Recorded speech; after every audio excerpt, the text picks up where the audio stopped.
മലയാള സിനിമയിൽ ഒരുപാട് റെക്കോർഡുകൾ തിരുത്തി കുറിച്ച ഒരു സിനിമയാണ് തുടരും. ഇപ്പോൾ ഈ ഒരു വർഷം 2025 എന്ന് പറയുന്ന ഒരു വർഷം ലാലേട്ടനെ സംബന്ധിച്ച് നല്ല വർഷം തന്നെയായിരുന്നു. അപ്പോൾ അതിലാദ്യം എമ്പുരാൻ ഇറങ്ങി. എമ്പുരാനും പ്രതീക്ഷ പോലെ കുറേ അഭിപ്രായങ്ങളിൽ മിക്സഡ് എന്താ പറയുക റെസ്പോൺസുകളൊക്കെ വന്നെങ്കിൽ കൂടിയും അത്യാവശ്യം കളക്ഷൻ നേടിയൊരു സിനിമ തന്നെയായിരുന്നു. അത് കേട്ടാണ് തുടരും ഇറങ്ങിയത്. നമുക്കറിയാം തുടരും ജനുവരിയിൽ റിലീസ് ചെയ്യും എന്ന് പറഞ്ഞിരുന്നു. പക്ഷെ അത് പിന്നീട് മെയ് അല്ലെങ്കിൽ ഏപ്രിൽ അവസാനമാണ് റിലീസായത്.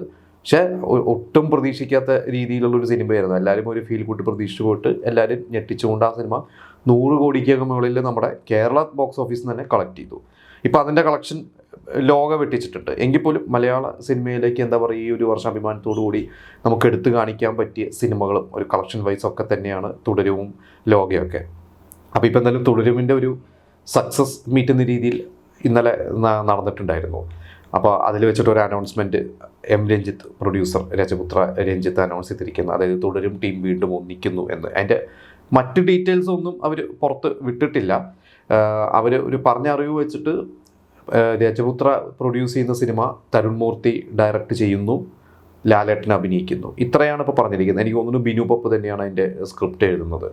പക്ഷെ അതൊരിക്കലും തുടരുമിൻ്റെ സെക്കൻഡ് പാർട്ടല്ല. അതിനിടയ്ക്ക് അങ്ങനെ ചില റൂമേഴ്സൊക്കെ സോഷ്യൽ മീഡിയയിലേക്ക് കണ്ടിരുന്നു, അതായത് തുടരുമിന് ഒരു സെക്കൻഡ് പാർട്ട് എന്ന രീതിയിൽ വരുന്നു എന്നല്ല. പക്ഷേ ഇപ്പോൾ തൽക്കാലം അതിനെക്കുറിച്ചൊരു ആലോചന ഇല്ല എന്നുള്ളതാണ് ഇവരുടെ ഭാഗത്തുനിന്ന് ഇവർ പറഞ്ഞിരിക്കുന്നത്. എന്തായാലും ഇപ്പോൾ ഈ ഒരു ടീം വീണ്ടും ഒന്നിക്കുക എന്ന് പറയുമ്പോൾ അത് വീണ്ടും എന്താ പറയുക നമുക്കൊരു വലിയൊരു പ്രതീക്ഷ തന്നെയാണ് തരുന്നത്.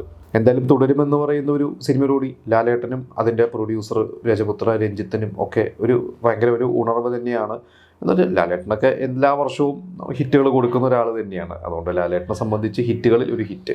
പക്ഷെ അതിൻ്റെ സംവിധായകൻ എന്ന് പറയുന്നത് തരുൺ മൂർത്തിക്കാണ് ശരിക്കും ആ ഒരു സിനിമ വലിയൊരു എന്താ പറയുക ജീവൻ തന്നെ മാറ്റിമറിച്ചു എന്ന് പറയാം. നമുക്കറിയാം തരുൺ മൂർത്തി എന്ന സംവിധായകൻ ഓപ്പറേഷൻ ജാവ എന്ന് പറഞ്ഞ സിനിമയിലൂടെ 2021 വന്നു. അത്യാവശ്യം വിജയിച്ച സിനിമയായിരുന്നു. അത് കഴിഞ്ഞിട്ട് സൗദി വെള്ളയ്ക്ക എന്ന് പറഞ്ഞൊരു feel good cinema, national award കിട്ടിയ ഒരു സിനിമ ചെയ്തു. അത് കഴിഞ്ഞ് അദ്ദേഹത്തിൻ്റെ കൈകളിലോട്ട് എത്തിയ ഒരു സിനിമ തന്നെയാണ് തുടരും.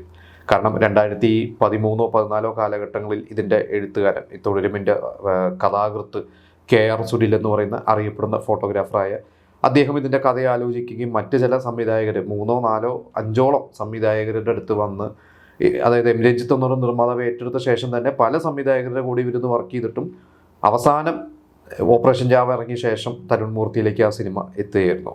അപ്പോൾ തരുൺ മൂർത്തി തുടരുമിന് മുമ്പ് കമ്മിറ്റ് ചെയ്ത ഒരു സിനിമ ആസിഫ് അലീനെ വെച്ചിട്ട് ഒരു സിനിമ പ്ലാൻ ചെയ്തിരുന്നു. പക്ഷേ ഇപ്പം ഞാൻ മനസ്സിലാക്കിയത് ഇത് ടോർപെഡോ എന്ന് പറഞ്ഞ പേരിൽ അനൗൺസ് ചെയ്തിരിക്കുന്ന ഒരു സിനിമ ബിനു പപ്പ് സ്ക്രിപ്റ്റ് എഴുതുന്നത്. അത് ആസിഫ് അല്ല ഇപ്പോൾ അഭിനയിക്കുന്നത്. അതിൽ നസ്ലിനുണ്ട്, ഫഹദ് ഫാസിലുണ്ട്, പിന്നെ അർജുൻ ദാസ് ഉണ്ട്, പിന്നെ ഗണപതി ഉണ്ട്. ഇവരെ വെച്ചാണ് അനൗൺസ്മെൻറ്റ് നടന്നിരുന്നത്.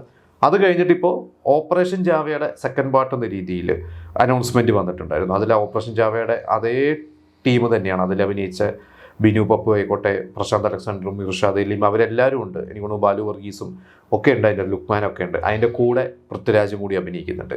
അതിലൊരു പൃഥ്വിരാജ് ഒരു നെഗറ്റീവ് റോളാണ് ചെയ്യുന്നത് എന്നൊക്കെ കേൾക്കുന്നുണ്ട്. എന്തായാലും മറ്റു ഡീറ്റെയിൽസൊക്കെ വരും.